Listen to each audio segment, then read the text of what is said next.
Chapter number 11 का question number 1 देखते हैं. Auditors that safeguard the auditor's ability to form an audit opinion without being affected by any influence. Auditor अपनी independence को safeguard करते हुए, अपनी एबिलिटी को फॉर्म करते हुए अपना ओपिनियन बनाता है एंड अफेक्ट करता है वो किसके द्वारा, मतलब ये जो ओपिनियन होता है उसका वो अफेक्ट किया जाता है बहुत सारे इन्फ्लुएंस के द्वारा. विच of the following is not the threat. क्या थ्रेट नहीं है इंडिपेंडेंस ऑफ द ऑडिटर को लेकर? तो पीयर ग्रुप थ्रेट जो होता है वो नहीं है. बाकी सेल्फ इंटरेस्ट थ्रेट तो होता है, सेल्फ रिव्यू थ्रेट भी होता है, एडवोकेसी थ्रेट भी होता है. प्रैक्टिसिंग चार्टर्ड अकाउंटेंट अपॉइंट किया जा रहा है by the company to perform the certain agreed upon procedures. Practicing chartered accountant को बोला जा रहा है कि तू एग्रीड अपॉन प्रोसीजर करके दे हमको ट्रेड पेबल्स को लेके.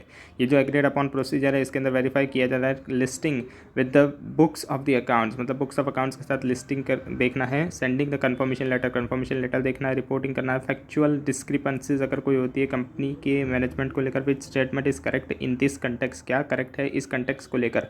तो the practicing CA shall perform the work in accordance with the standard on related services and SQC1. जो प्रैक्टिसिंग चार्टर्ड अकाउंटेंट है वो परफॉर्म करेगा उसका वर्क किसको ध्यान में रखते हुए? स्टैंडर्ड्स ऑन रिलेटेड सर्विस को ध्यान में रखते हुए एंड SQC1 को ध्यान में रखते हुए. क्वेश्चन नंबर 2 इसका राइट आंसर होगा, लेकिन क्वेश्चन नंबर 1 गलत होगा. क्या है? Practicing CA shall perform the work in accordance with the standard on related service and ऐसे 220 के हिसाब से the practicing CA shall perform the work in accordance with the standard on auditing including the ऐसे 220. The practicing CA shall perform the work in accordance with the standard on assurance engagement and SQC1. तो ये तीनों गलत होगा, सिर्फ question number answer number 2 ही सही होगा.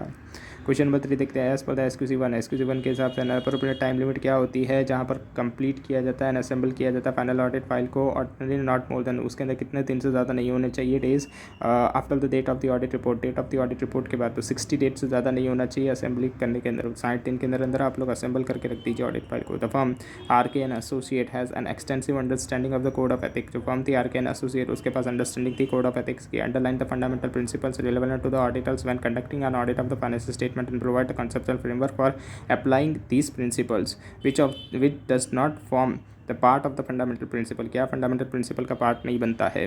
तो यहाँ पर integrity, professional competence and due care, professional scepticism, professional behaviour. तो यहाँ पर प्रोफेशनल स्केप्टिसिज्म जो है वो फंडामेंटल प्रिंसिपल का पार्ट नहीं बनता है.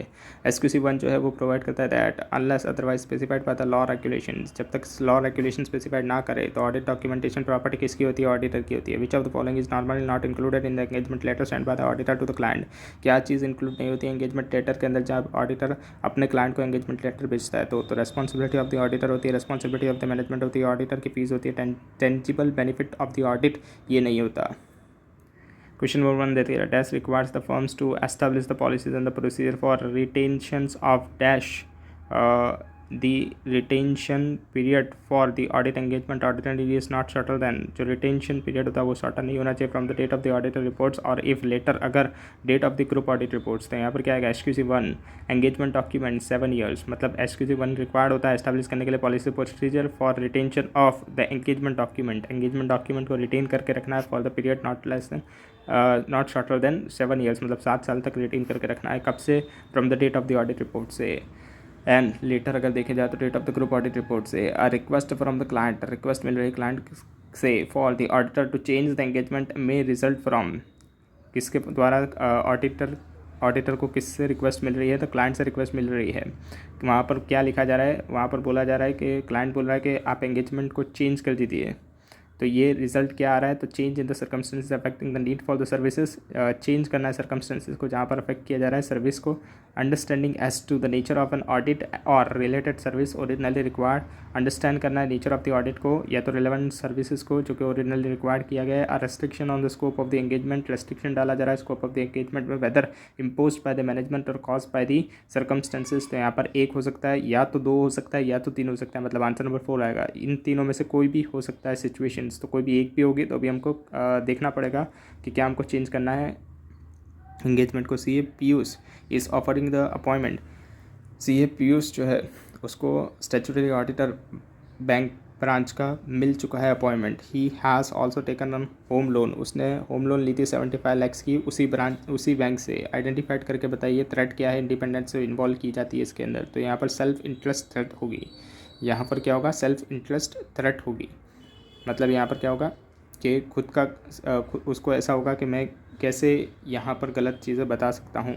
तो वो क्या होगा? सेल्फ इंटरेस्ट थ्रेट होगी क्योंकि वहाँ से इसको पैसा मिल रहा है बैंक में से लोन मिल रही है उसको, इसलिए वो उसकी तारीफ़ करेगा, इसलिए यहाँ पर क्या होगा, सेल्फ इंटरेस्ट थ्रेट होगी। Code of the ethic is applicable. Code of the ethic applicable होता है किसको, चार्टर्ड अकाउंटेंट जो कि प्रैक्टिस में, as well as the chartered accountant जो कि सर्विसेज के अंदर है, दोनों को एप्लीकेबल होता है कोड ऑफ एथिक्स।